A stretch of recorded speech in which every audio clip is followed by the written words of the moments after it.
ये कहानी है समुद्र मंथन से कुछ पहले की। देवताओं के पास में उस टाइम पे शायद अमृत नहीं था, बट राक्षसों के पास जो उनके गुरुदेव थे शुक्राचार्य, उन्होंने बहुत तपस्या करके शिव जी से संजीवनी मंत्र पाया था, जिसके थ्रू वो किसी को भी जीवित कर सकते थे। मीन्स पुनर्जीवित कर सकते हैं। अगर कोई मर जाता तो वो उसे दोबारा जिंदा कर देते। तो जब राक्षस और जो देवता थे दोनों में लड़ाई हुई तो राक्षस जो भी मर रहे थे वो उनको वापस जीवित कर रहे थे, पर देवता पुनर्जीवित नहीं हो पा रहे थे। तो देवता बहुत टेंशन में आ गए। टेंशन के चक्कर में वो गए किसके पास में?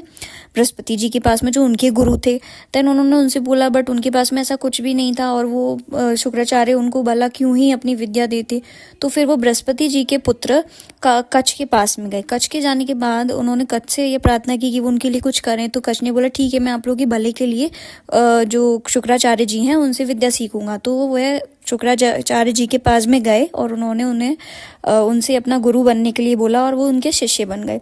वहाँ पे जाके उन्होंने उनसे ये भी कहा कि मैं 1000 साल तक जो है ब्रह्मचर्य का पालन करूँगा एंड आपकी सेवा करूँगा। उनकी एक बेटी थी देवयानी।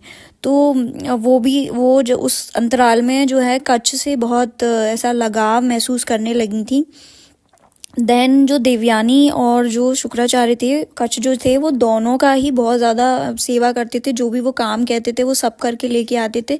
इसीलिए देवयानी को वो बहुत ज़्यादा पसंद थे एंड शुक्राचार्य भी उनको बहुत अच्छा शिष्य मानते थे।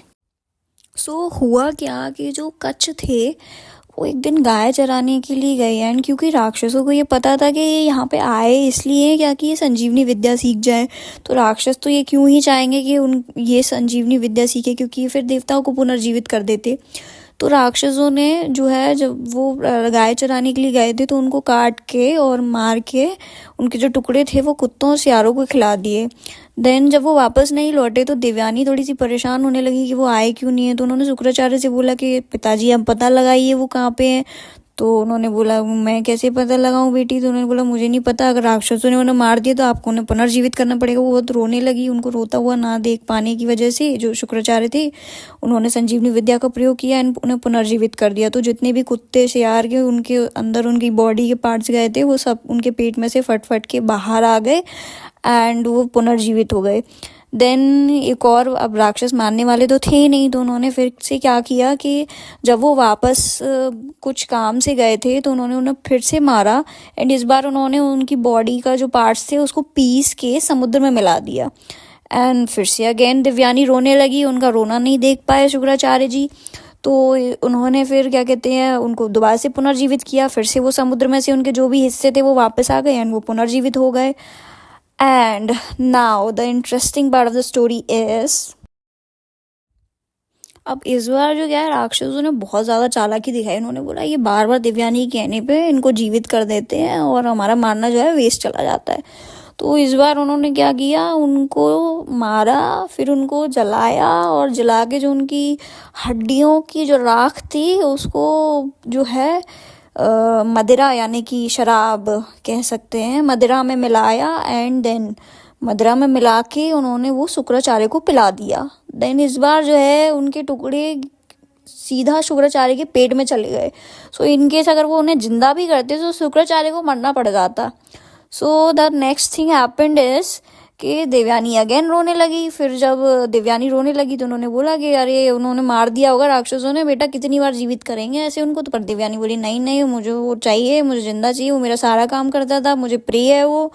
तो देन शुक्राचार्य जी ने क्या किया, जो है संजीवनी व्रत का पालन करने लगे। इतने में जो है उनके पेट से आवाज़ आई, जो कि कच्छ थे क्योंकि इतने बड़े तपस्वी हैं। तो उन्होंने बोला कि सर वो जो प्रभु, अगर आप ऐसा दोबारा मुझे जीवित करेंगे तो आपको ही मृत्यु हो जाएगी इस बार तो, क्योंकि उन्होंने तो मुझे मदिरा के रूप में आपको ही पिला दिया है। तो बोले कि अरे ये तो बहुत प्रॉब्लम वाली बात हो गई थी। तो अब देवयानी तो रोने लगी कि मैं अब क्या करूं। तो वो बोले कि बेटा अगर मैं जीवित करूंगा तो मैं मर जाऊंगा, अब तुम्हारे पिता की मृत्यु चाहती हो या उनकी। तो इस पर देवयानी ने बोला कि पिताजी अगर आप मर जाएंगे तो मैं जीवित नहीं रह पाऊंगी, और अगर कच्छ मर गए तो मैं कभी जीवन में खुश नहीं हो पाऊंगी, संतुष्ट नहीं रह पाऊंगी और बहुत परेशान रहूंगी। तो अब पिता से पुत्री की ये सब वेदना देखी नहीं गई। तो पिता ने फिर सोचा कि ठीक है जीवित करूंगा। तो उन्होंने फिर कच्छ से बोला कि सुनो बेटा, मैं तुमको दे रहा हूँ पूरी जो संजीवनी विद्या है अपनी। तो अगर जब मैं तुम्हें जिंदा करूंगा तो जाहिर सी बात है तुम मेरा पेट फट के बाहर आओगे, तो तुम मुझे जीवित कर देना। देन फिर उन्होंने ऐसा ही किया, संजीवनी विद्या से उन्होंने कच्छ को जीवित किया। कच्छ को जीवित करने के लिए उनको ही मरना पड़ा, एंड उनके पेट से जो है कच्छ के हिस्से निकल गए, एंड देन वो वापस से जीवित हो गए कच्छ।